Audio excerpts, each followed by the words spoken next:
Ooh. Okay. We put that together.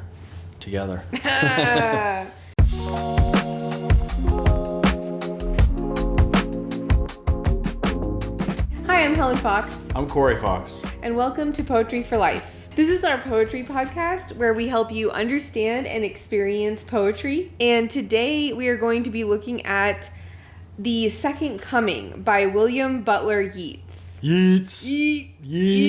WB in the house. Do you want me to read the poem today? I could read it. Okay, if you want me to. please read it. The Second Coming by William Butler Yeats. Turning and turning in the widening gyre, the falcon cannot hear the falconer. Things fall apart, the center cannot hold. Mere anarchy is loosed upon the world. The blood-dimmed tide is loosed, and everywhere the ceremony of innocence is drowned. The best lack all conviction, while the worst are full of passionate intensity. Surely some revelation is at hand. Surely the second coming is at hand. The second coming! Hardly are those words out, when a vast image out of Spiritus Mundi troubles my sight. Somewhere in sands of the desert, a shape with lion body and the head of a man, a gaze blank and pitiless as the sun, is moving its slow thighs, while all about it reel shadows of the indignant desert birds. The darkness drops again, but now I know that 20 centuries of stony sleep were vexed to nightmare by a rocking cradle. And what rough beast, its hour come round at last, slouches towards Bethlehem to be born? Okay, so... I have no idea.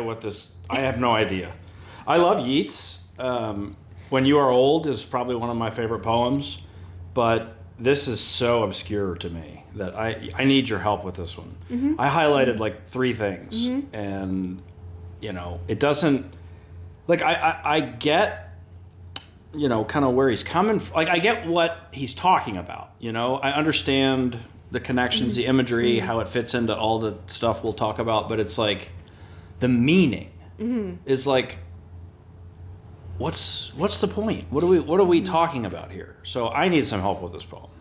Absolutely. This poem is obscure, and Yeats actually took out historical references when writing, and I think added some words and some parts to deliberately make it more ambiguous. Mm-hmm. So that's part of the struggle with this poem. And I don't know, for me, like, there's something about this poem that speaks to me and also speaks to this moment. That's true. I think that this poem has this element of kairos, which is like timeliness, and speaks to many moments in history, or many just moments in general, maybe even in life, where we feel things are falling apart. Yeah. And the center will not hold. So I think it's timely, and that's one of the reasons why I like this poem or think it's interesting. And I think to some extent the meaning could be kind of simple. There are parts of it that I find interesting to look at because of their ambiguity. To add a little bit more exigence, if you will, why we should look at this poem, not only because of the timeliness, but also because, interestingly enough, it is one of the most referenced poems. This article from the Paris Review says that The Second Coming may well be the most thoroughly pillaged piece of literature in English. Macbeth's famous Sound and Fury monologue is a distant second. That's nuts. Yeah. I did not even realize that.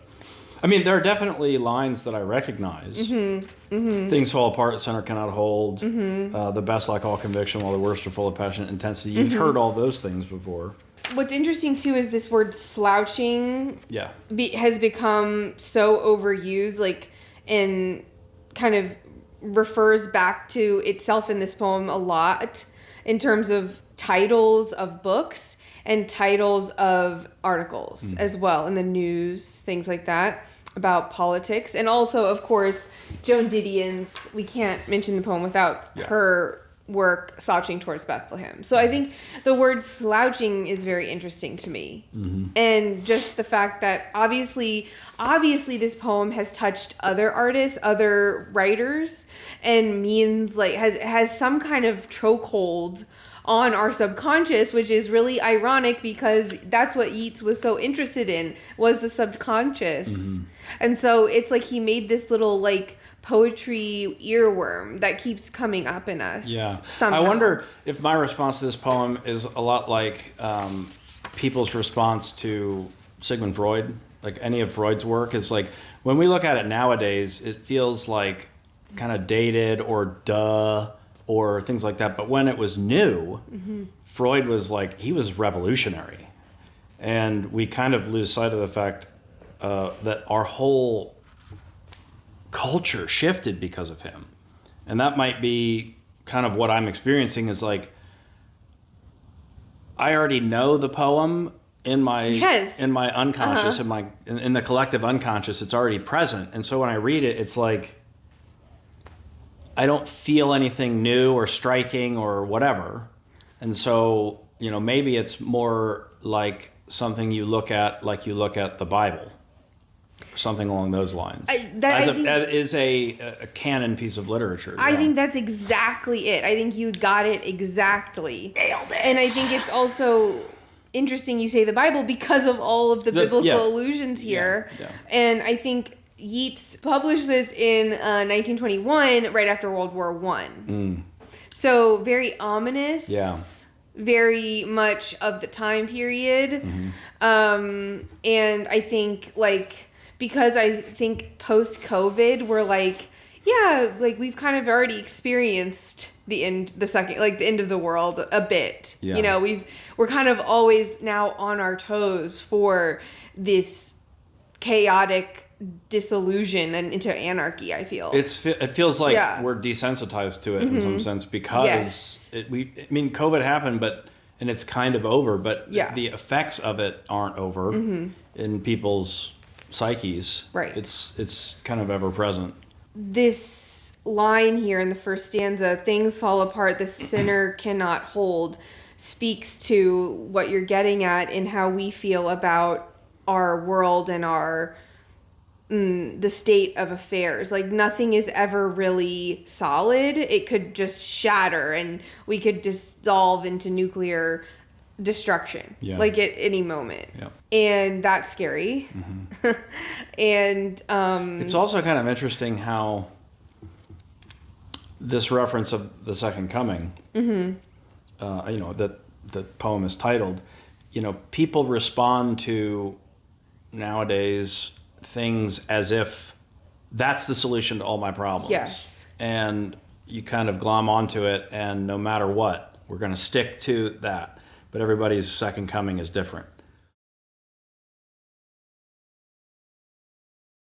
Let's start with the first two lines. There's the interesting repetition going from turning and turning in the widening gyre. The falcon cannot hear the falconer. A gyre is like a big spiral vortex, and it's widening. That's the first thing we have, and it's like churning. Yeah. Think of a tornado gaining speed. Yeah. And fury. So sounds bad. Yeah, that's not great. You know, yeah. It sounds like the falcon's in for a ride. Right. And then the falcon cannot hear the falconer. So there's like the sense of loss. There's a sense of being lost. Yeah, the falcon. So that's interesting because I feel like the loss is the falconers. The falcon is probably having a great time up there, just riding the wave, you know, and it feels like, I don't know, there's a lot of things in that line. Yes. There's a lot of things that come up for me in that line because it's like humanity could be the falcon and God could be the falconer, or the, you know, whatever you conceive of God to be.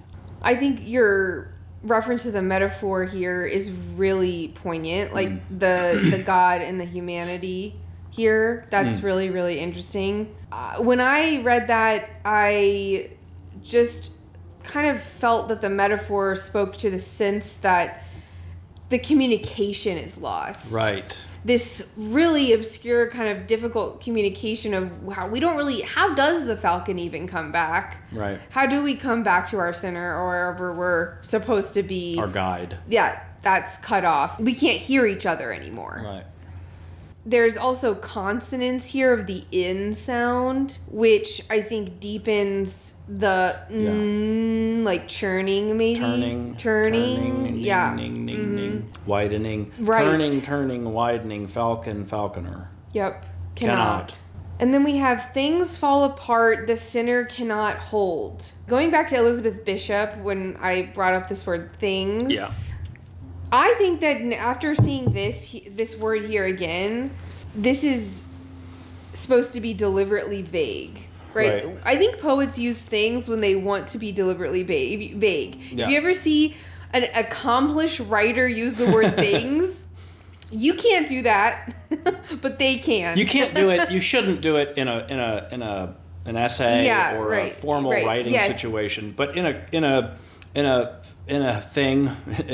piece of art and metaphor and when you're trying to capture vastness, ideas that are larger than any single concrete thing, then I really think that word works well. Oh, it does. It works well. It's deliberately vague. And what I want to talk about here is the use of the semicolon real quick. Okay. Because the use of the semicolon, he uses it throughout the poem, and I think it's kind of ironic because what does the semicolon do? It holds things together. It holds two independent clauses together, and he's using two of them. Three of them. Well, falconer, things fall apart, cannot hold. But two of them in that line. In that one line. But three of them right there, four of them in that one stanza, four semicolons in that one stanza. Yet everything's falling apart. Juxtaposition. Yes, it is a juxtaposition of the punctuation and the meaning. Now, I think what's interesting, sometimes punctuation can enhance the meaning that's already there and it flows with it. But in this case, the punctuation is opposite. A semicolon isn't actually necessary. You could just make two sentences. Right, period. Yeah. You could use the word and. You could use the, yes. And also, a semicolon, like, itself is falling apart. Well, it's certainly... it's like two things. It's like one is a dot, and then one is a dot with a tear. Yeah. Okay, yeah. So it's like... Well, it's the universal sign for suicide. It's suicide survival. Yes. I did not know that. Yeah. A lot of people get tattoos. That's interesting. It's like connecting your before and after. Yeah, I think so. I think it's a connecting thing. It's saying this happened, but there is a second half. Yes. Yeah. Right. So, the second coming. Yeah. The semicolon may represent the second coming. Maybe. This has happened, and this is going to come next. Yeah. And of course, I also want to mention Achebe, which you already brought up, the book title. Did I?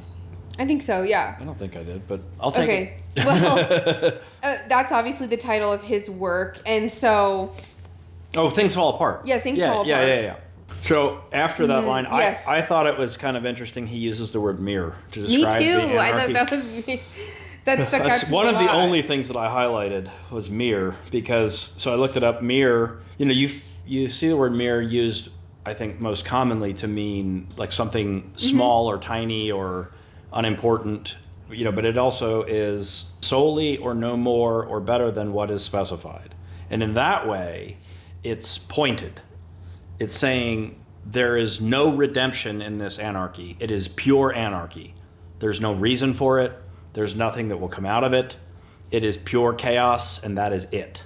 I also wrote down just and pure. And I also thought the word loosed. Yeah. Mere anarchy is loosed upon the world. Well, it's passive voice, too. Loosed means that we have no control over it. Right. The blood-dimmed tide is loosed. Would you say that maybe is a dysphemism? Instead of a euphemism? Yeah. Or would you say it's a euphemism? I think it's, dysphemism. A euphemism makes something bad sound better. Yes. So I would say a dysphemism is probably what you're going for, because it's it's making something bad sound worse Yeah, or something like yeah. that. It's like it's a Yeah. metaphor that doesn't try to hide what it's metaphorizing. Yeah. It's a wave coming. Oh, yeah, It's yeah. like you can't run. It's just going to swallow you Yeah. or something like so that. what do you think he means by blood dimmed? Like, what does that idea conjure for you? Blood dimmed. Meaning it's not ocean colored, it's now the color of blood. Yeah, it's like Blood has entered Blood. the water. it's like it's almost like a plague of death or like killing or just rolling through the world. And everywhere the ceremony of innocence is drowned. So that meaning the ceremony, not like a ceremony you have like a marriage or a graduation, but the ceremony, the pomp and circumstance. Like it's not the event, but the feeling of it, or the feeling of innocence. We stand on ceremony, I think, is what where that word, or the meaning that word right there is. I thought it was interesting that Conjuring. he uses the word innocence. Like, innocence is what is being drowned. Like, I understand that goes with, like, childhood and, right, this idea of things being all good. All semblance of that is no longer available to us. Right. We can't pretend, we can't stand on ceremony that the world isn't this way. I also think that this goes into the context of World War I. Like, I'm just thinking of war in general. The ceremony of innocence is drowned. Like, I also just have been doing a separate piece with a student by John Knowles, and that whole book is a lot about the innocence being drowned, like actually being drowned in a way by war and the reality of having to enlist in war. Yeah. And like using rivers to symbolize that. Drowning is also a very apt description of the loss of innocence, because it's almost like a return to the depth. You imagine how we think of drowning, or like the times when people describe, like in a movie, when somebody falls into the water backwards and then they're drifting downward, and then they wake up and swim to the surface. It's like when they're in the water, they start seeing images of angels and having memories, and their father telling them to climb out, get up, don't give up. All these things happen when you're underwater, and it's quiet, and it's almost serene, and it's kind of womb-like. Maybe I'm stretching here, but it's like connecting the idea of innocence and childhood with the idea of drowning and being in the womb, or being enveloped by silence and peace and nothingness. I think you're onto something, because I think that a lot of this poem is getting at like myth and archetypes. Yeah. And being underwater really connects to that, I think. Yeah. I think you're onto something there. Yeah. Yeah. The best lack all conviction, while the worst are full of passionate intensity. So I feel like there are three juxtapositions here. The obvious one being the juxtaposition between the best and the worst. But also in each component of that, the best lack all conviction. I would make the argument that if you lack conviction, you can't be the best. So it's like that to me is a juxtaposition, or it's a contradiction in some sense, because if you were the best, you would have conviction. And if you were the worst, that one I suppose is not quite as strong for me. The worst can be a movement or standing at any extreme is not what I would consider ideal.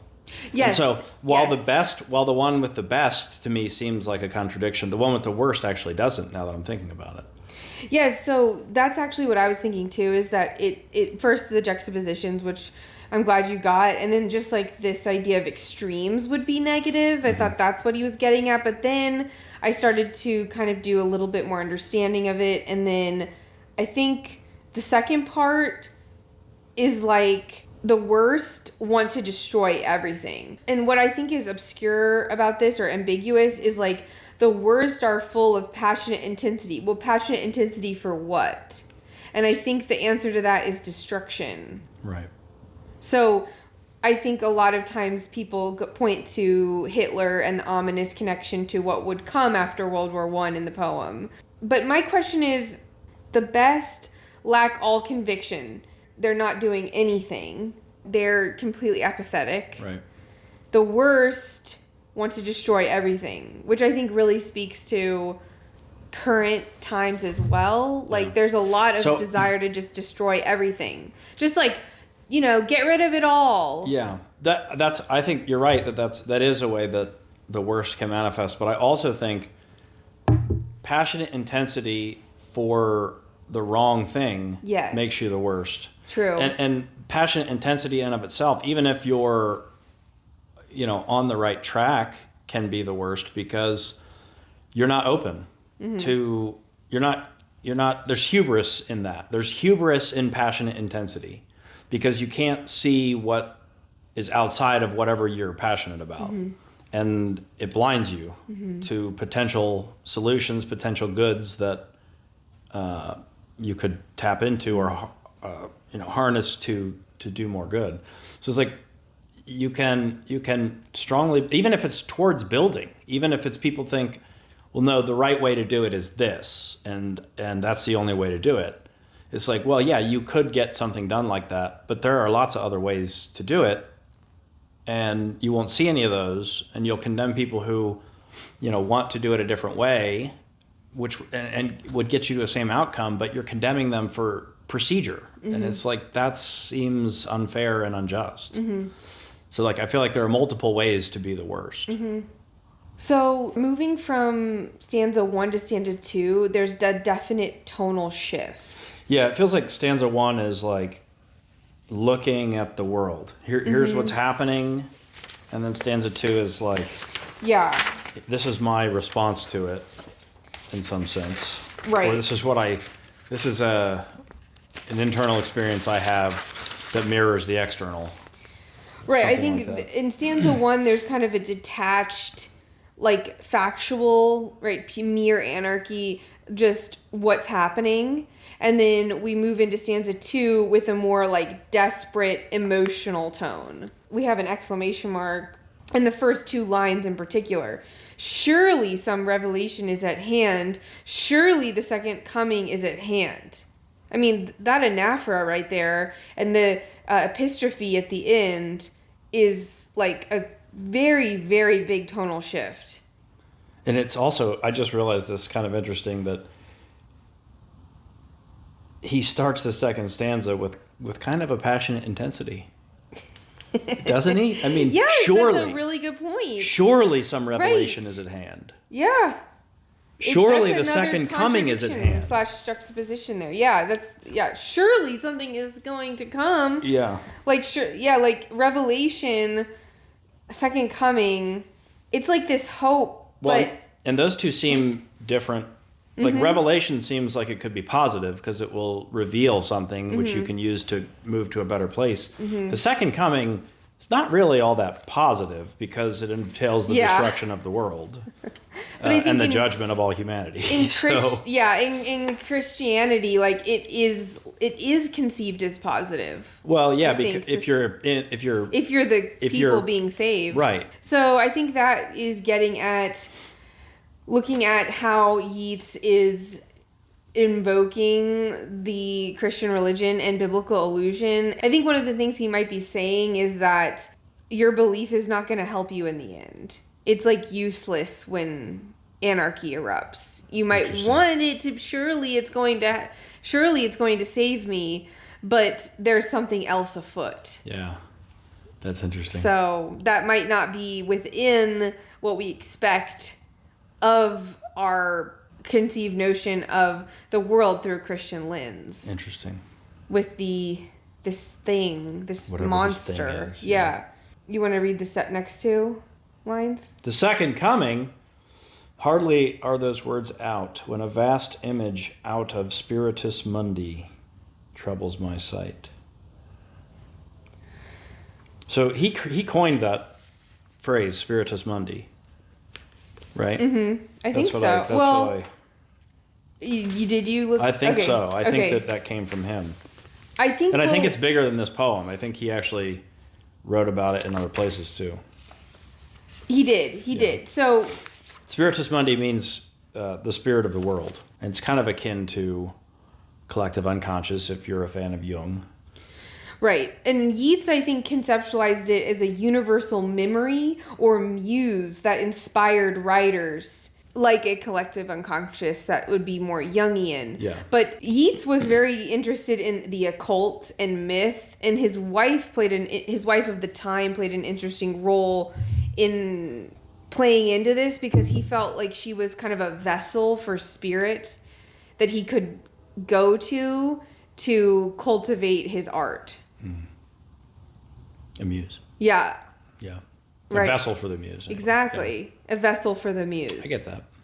You're right. I want to go back to what you said at the beginning when you said that this seems like a man's dream that we're experiencing through the poem, and I think this is where that to me comes in. Right. Like maybe he really did have a dream of the Spiritus Mundi in this image, which was somewhere in the sands of the desert, a shape with lion body and the head of a man, a gaze blank and pitiless as the sun, is moving its slow thighs while all about it reels shadows of the indignant desert birds. So, Almost like a prophecy. yeah. I mean, we have the desert, first of all, barren, lifeless. Then we have this shape that has a lion body and a head of a man. So the head could symbolize the morality of man, and then lion could be the natural strength of an animal, Right. or Of a predator. of a predator. Yeah. So I think I'm curious why when I was reading this I almost inserted the article a, because he says a shape with lion body, not a shape with a lion body or a lion's body or the body of a lion. He said a shape with lion body. Yeah, that's actually interesting. It's almost acting like an adjective versus a noun here. Right. It's describing body. Right. And it's a shape. It's Right. not defined. This is another deliberately vague and ambiguous word. Yeah. To me, like, the image that I get is, like, very awkward. Yeah. Like, it's like this, like, bobbling head on this, like, lion body. Well, it's like, a sphinx, what? right? I guess, yeah, but it's just, like, I don't know. It Because just he seems he weird references to the me. desert. He says out of the sands Yeah. of the desert. So it's almost like a sphinx. The head of the sphinx is different than the body of the sphinx. It does look just bigger sometimes. Like, the head looks bigger, though, than the body. The proportions are off. Yeah, but a I little think bit. I think that symbolizes the human intellect. That's interesting too, because this shape has a blank gaze and is pitiless as the sun. The sun is usually used as something positive, but here it's used as negative, has a negative connotation. Yeah. It's just there. Yeah. Blank and pitiless. Right. The sun doesn't pity us. The sun has no feelings. It's just there. But I think, too, that might also be why it's moving slow. Like, the slow thighs. And it's slouching, too. Slouching. We'll get there. But, like, it's not moving fast. Whatever this thing is not moving fast. Yeah. It's slowly kind of... lumbering around. Which also is weird to me. It doesn't have a mission. It's not full of passionate intensity. Interesting. I also think it's interesting that the birds are indignant. Yeah, I know, right? Like, what? It's the apocalypse, and the birds Yeah. are like, how dare you? I know. But I think that it is a reference, or it's saying, what he's saying with that is maybe something like nature's in it together. Yes. Like, the birds right. don't care about us, they care about themselves, and they also don't care about the apocalypse because they're going to be here after the apocalypse. To some extent. That's why I think there's a little bit of this personification of nature, right? This pitiless as the sun, indignant birds, and also like this wouldn't be personification, but the power of nature with the tide and the lion. Right. And the sand, and there's a lot of imagery going on here of the power of nature to overpower us. Maybe climate change too. That could be. I think some people read that. That could be an interesting way to read this poem. Right. Mm-hmm. So that word too, real, move in a staggering or lurching manner. Yeah. So the shadows, what I imagine or what I see are the shadows. He's seeing the shadows on the ground, right? Shadows on the ground. The shadows are reeling. So the birds are not flying smoothly. It's like they get disrupted and then they become chaotic. So it's like the chaos or the disruption creates chaos and disorder, and then the darkness drops again. Right, the darkness drops. We have an alliteration there. The darkness drops again, but now I know that 20 centuries of stony sleep, another alliteration, were vexed to nightmare by a rocking cradle. What even does that mean, babe?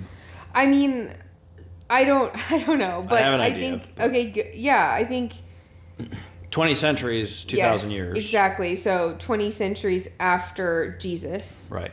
Very important. Right. 20 centuries of stony sleep. Stony sleep. To me, that means like we've been asleep. Stony, though. Like what? Why stony? Maybe he's describing... I don't know. The catacomb where Jesus was placed. With the stone in front. You know, you got me thinking about the Sphinx. I was thinking about the Egyptian, what are they called? I don't know. Pyramids? Crypts. Oh, crypts, And also just like the pyramids themselves and the Sphinx they're stone. Yeah. They're like sleeping almost. Yeah. Like history is asleep. Like things that we have passed over are asleep. Right. History has returned to the earth. Maybe? Yeah, something like that. You know, like, I can't. There's think of power in the past that we've forgotten about. You know, like what is it? What are those movies about? Like going into the museum, night at the museum, where history like comes up, alive. Yeah, it like wakes up. But now I know that 20 centuries of stony sleep were vexed to nightmare by a rocking cradle. So I think that I know that these 20 centuries were vexed, coaxed, or like troubled to nightmare by a rocking cradle. Maybe he means, a rocking cradle. We have lulled ourselves... Right, exactly. Into the illusion that nightmares don't exist. Yes. They exist only in our dreams. Yes. I think that's Vexed exactly nightmare. it. So this thing that is horrible and real... is awake now. When previously we knew it was there. Yes. But we allowed ourselves to become lulled into this existence where we believed that thing only exists in our nightmares. Right. And he's shaping it into this lion human-headed thing. That's what's alive now. Right.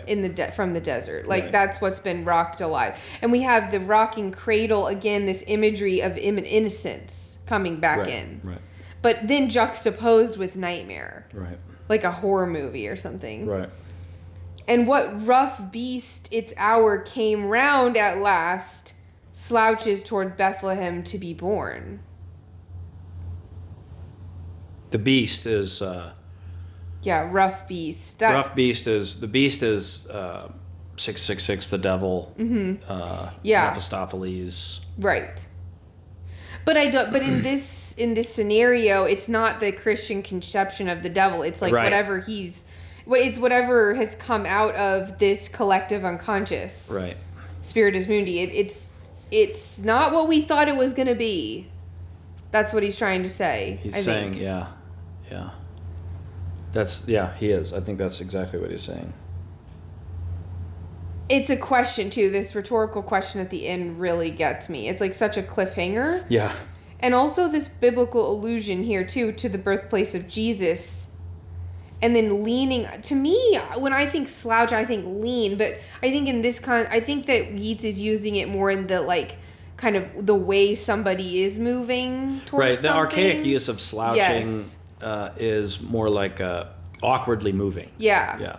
also something I read was that slouching is not conscious. It's an unconscious action. Interesting. Yeah. So this thing is he's kind of suggesting maybe it's an automaton or just like mindless death. Right. It's bumbling towards Bethlehem to be born again. To be born. I know, right? Right? What?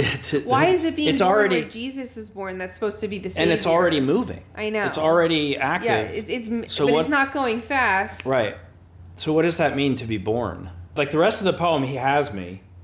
And I think what makes me so frustrated about the experience of reading this poem is the end. It's just like, yes, what rough beast? Yeah. I know. I think it ends on this cliffhanger, and I think that's part of the message that like nothing is promised and we don't know what's ahead. Yeah, and it gets more obscure. Yes. That effect of getting to the end and being like, yes. I think you're right. I mean, it is intentional. Yeah. He's a good poet. Yeah. He knows what he's doing. Yeah. It's not like he just scrawled this down and shipped it. Yeah. You know, it's like, yeah. I'm not saying it's a bad poem, you know, like no, obviously, because I have a lot to say about it. It's just like that was my initial reaction. It's just like, come on, man. Yeah, I agree. But I mean, also the topics or thematic ideas that the poem discusses aren't very pleasant. So, like, for example, here's some thematic ideas. Thematic ideas. Are you ready? Okay, are you ready? Rapid fire. Okay. Anarchy, chaos, destruction, death, loss, innocence, hope, power, strength, meaning, nature versus man, the collective. Yeah, that's pretty much what I got. I think that's apocalypse. Yeah, apocalypse is another one. What would you say if you had to pick a thematic message? What would you say it is? Do you think? I'm going to push you a little bit. The thematic message. Maybe, I mean, because he titles it The Second Coming and then describes this thing that has really no basis in Christian religion, I think it's kind of a commentary on hubris. I really do think that what he's saying is... I think so. That's what great. He's saying is your destruction will come at the hand of something you cannot imagine or fail to imagine. Your destruction will come at the hands of what you fail to imagine. That is really good, babe. Mine goes back to what I said before, which is like, nothing is promised. Okay.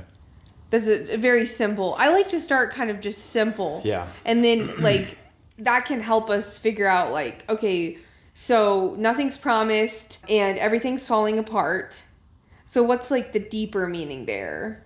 That goes back to what you said, like destruction, death, anarchy and chaos, apocalypse.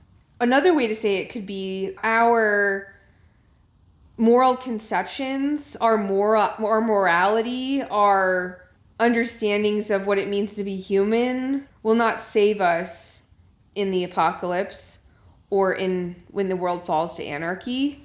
We will not ultimately, you will not matter when it comes to the apocalypse.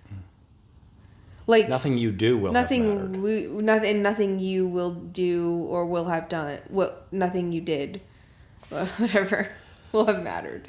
Which is kind of like a depressing meaning to this poem, but I think that's what we're all ultimately struggling with as humans all the time. Yeah. Is that, do we matter? Will we matter? And oftentimes the answer is no, and that can be really, really, really depressing, right?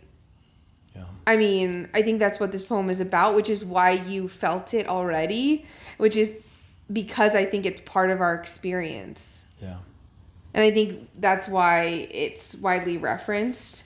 And what a lot of artists are like tackling to make what we experience now matter. Art plays a role, but ultimately it doesn't matter. Things happen that we don't understand. Mm-hmm. And we try to capture them in the moment through our words, but ultimately none of this gets at the heart of it because I am experiencing it. No one else can have my experience. They can only have their experience. And poetry is an attempt to communicate our experiences to one another, but it always fails, in some sense. So, you were mentioning how words and often poetry fail to fully capture our experiences because ultimately they're just words, and there's something beyond that in the human experience that can never be fully captured. It's ineffable. That's ineffable. And so in college, I wrote a paper on this that was one of my most favorite papers that I wrote, and it was all about how language fails to explain emotional experiences. And when we try to explain ourselves, we fumble over words, we use gestures to compensate for the inadequacies of language. And this paper was about Ian Forster's exploration of this, because he was getting at so much that could not be said because he was gay, and this was in Morris, and he could never really be explicit about his sexuality. Language is inadequate to describe physical reactions that are so powerful because they influence characters on a subconscious level. This is a universal human experience. It's not specific to one kind of love or intimacy. Right. But I think that is what this kind of exercise is about, like in terms of reading poetry and understanding literature. Like, it gets us closer to understanding what it means to be human and understanding that we're not alone in our experiences. Yeah. Like James Baldwin says, you think you're alone and then you read. Yeah. You think you're the only one to have ever experienced this, and then you read something. Yeah. Yeah, and it kind of helps kind of like get a lever under the narcissism of depression. And I say that as somebody who experiences depressive episodes, and it's like, when I'm in it, it feels like that's all there is and that's all that matters. And to me, in that moment, that is true. But in the grand scheme of things, the thing that kind of brings me out of it is remembering that the past and the future don't exist in some sense. And if in this moment, this is going to sound so kind of dismissive, but this is not the only thing that happens. It's just, it's the thought that helps me climb out of it. And it's that I get to decide what my moment is going to be like.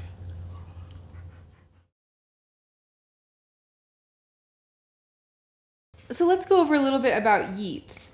Yeats was Irish. He was born in 1865, began writing around 17, and this poem appears in his 1921 collection, Michael Robartes and the Dancer. Yeats had a lot of influences. He was influenced by the Romantics, Wordsworth, Blake, Keats. Irish mythology and folklore were also very informative of his work, and this is particularly important because of his desire for Ireland's political independence from England. He was also interested in mysticism and the occult. Also, he had a system which used many different philosophies and cultural ideas, and he also believed in a collective unconscious of humankind, the spiritus mundi. His wife that I mentioned before, Georgie Hyde Lees, was instrumental in this aspect of Yeats's work because she acted as a psychic channel, as I mentioned before.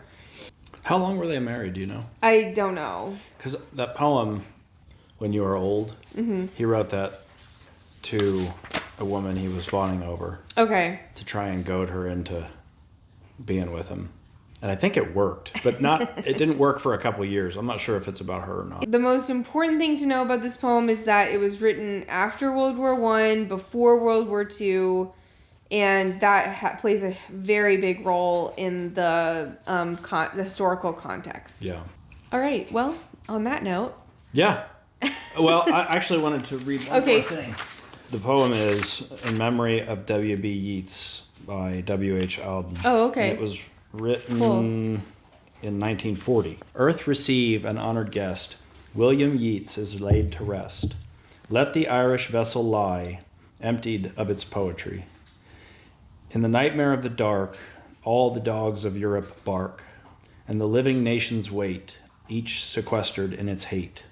Intellectual disgrace stares from every human face, and the seas of pity lie, locked and frozen in each eye. Follow, poet, follow right, to the bottom of the night. With your unconstraining voice, still persuade us to rejoice. With the farming of a verse, make a vineyard of the curse. Sing of human unsuccess in a rapture of distress. In the deserts of the heart, let the healing fountain start. In the prison of his days, teach the free man how to praise. You know that Yeats was a profound impact on Auden for him to have written that. Right.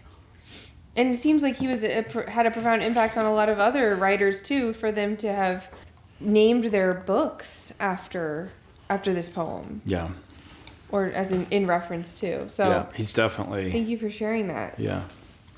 And I think that concludes our episode. Yeah, we might as well wrap it up, right, bud?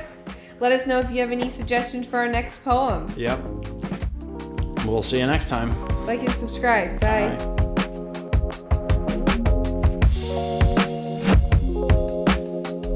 Hi, I'm Helen Fox. Should we both look at the camera? Mm-hmm. Okay. Hi, I'm Hold Helen. on. Okay. Nice.